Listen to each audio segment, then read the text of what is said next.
Join us on this 9 miles kayak from Port Talbot to Rest Bay near Porthcawl on Swansea Bay on the South Wales coast on the 3rd of June 2024.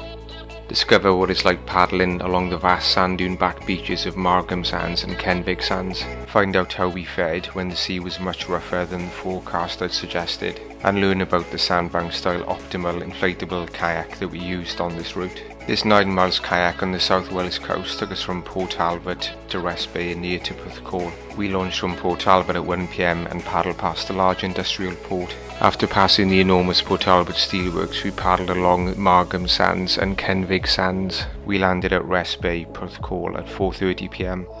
We're just finishing inflating our Sandbanks Style kayak using an electric pump at Victoria Road car park in Aberavon, and that's Aberavon harbour down there that we're going to launch from. The tide is still halfway out and it's been a bit of a long walk down to the water's edge, but it's about 1 o'clock and we're ready for the launch at Aberavon, Port Talbot. We paddled out of the small harbour at Aberavon, which is a good location to land or launch when paddling because it's quite sheltered. The forecast from surfforecast.com had looked a little bit windy with winds of 15 to 20 miles per hour, but the wind was meant to be coming from the northwest, so it should have been assisting us from directly behind. The swell conditions were meant to be relatively calm with waves of up to 0.2 metres, dropping to 0.1 metres every 8 seconds or so. However, as soon as we left the shelter of the small harbour at Aberavon, we immediately started to get buffeted by a rather choppy swell, which seemed to be much worse than what had been predicted by the forecast. Also, the wind seemed to be more of a crosswind from the southwest rather than being from the northwest, and we soon found ourselves paddling mostly on the left side to counteract the strong crosswind.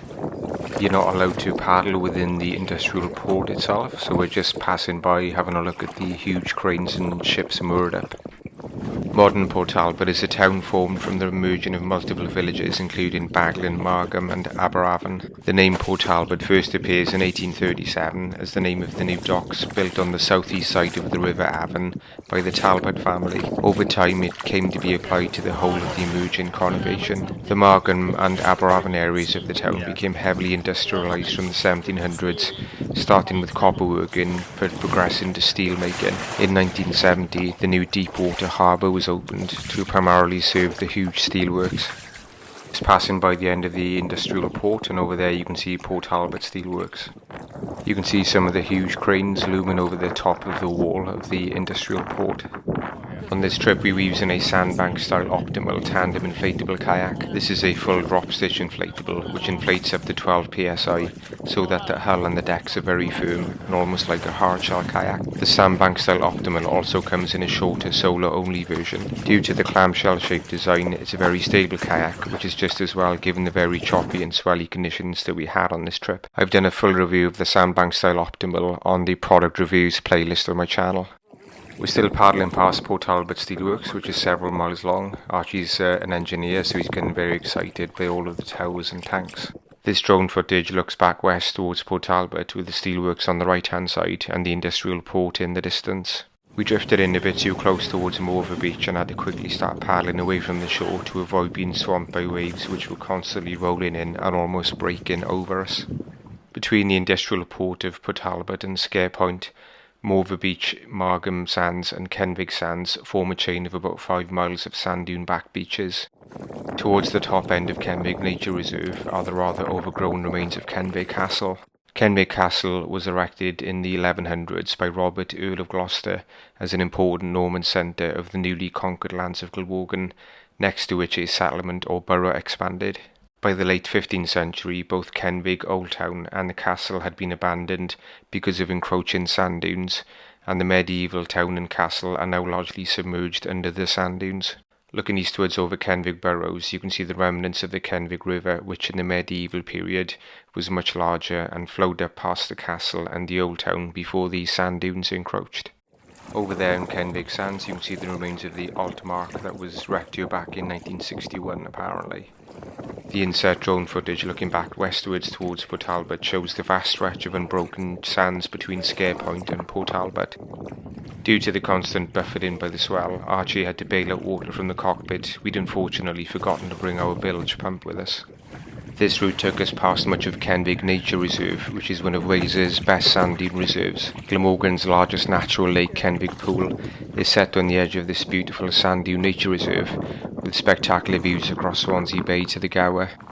As you know, we like to cover some of our favourite pubs on or near our paddling routes. The Prince of Wales in Margam is a lovely old pub on the edge of Kenfig Nature Reserve. The inn dates back to the 15th century.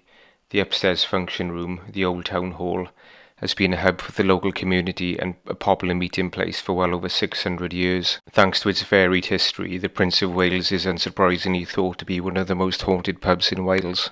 Indeed, I thought I saw a ghostly figure there in the shadows one time when I was eating in the upstairs function room, although I had a couple of beers at the time. We've just rounded Scare Point, and after being buffeted for most of the journey, we're going to call into this more sheltered little bay for a lunch and cider stop. It's about 1.5 miles left to Rest Bay over there. Our lunch and cider stops are the highlight of our paddling trips. Luckily, we were out of sight from a herd of black cattle who were grazing just above the beach, and who no doubt would have come trundling over if they'd spotted us. Off to the east in the distance, you can see our destination at Rest Bay, near to Porthcawl. The yellow building in the background is Scare House, which was originally built as a monastic grange of the Cistercian order of nearby Neath Abbey over 900 years ago. Scare House was made famous through a novel written by R.D. Blackmore, The Maid of Scare, published in 1872. It is also reputed to be haunted. Invigorated after our cider and lunch stop near to Scare Point, we continued eastwards towards Rest Bay. Swansea Bay is a large bay which runs for about 22 miles from Mumble's Head in the west to Porthcawl in the east. When paddling Swansea Bay, it's generally advisable to try to paddle with the tide, since if you're paddling against it, it can be a bit of a struggle. As with the rest of the South Wales coast, the tide runs towards the east when coming in, and it runs westwards when going out. In terms of logistics, we left a vehicle at either end of the route on this trip. At Port Talbot, we'd parked up at the Victoria Road Pane Display car park, which is right next to the beach within the small harbour at Aberavon. At Rest Bay, we'd parked up in the large Pane Display car park just above the beach. There's no direct public transport links, so if you only had one vehicle, then your best bet would be to get a taxi. Rest Bay is a popular beach on the west side of Porthcawl, a pleasant coastal town which you can see in the background in this drone footage. In the distance you can see the towering cliffs of the Vale of Glamorgan Heritage Coast. Despite it being windy and rough for the entire trip, we managed to make it to Rest Bay, and we're going to land on the slipway over there.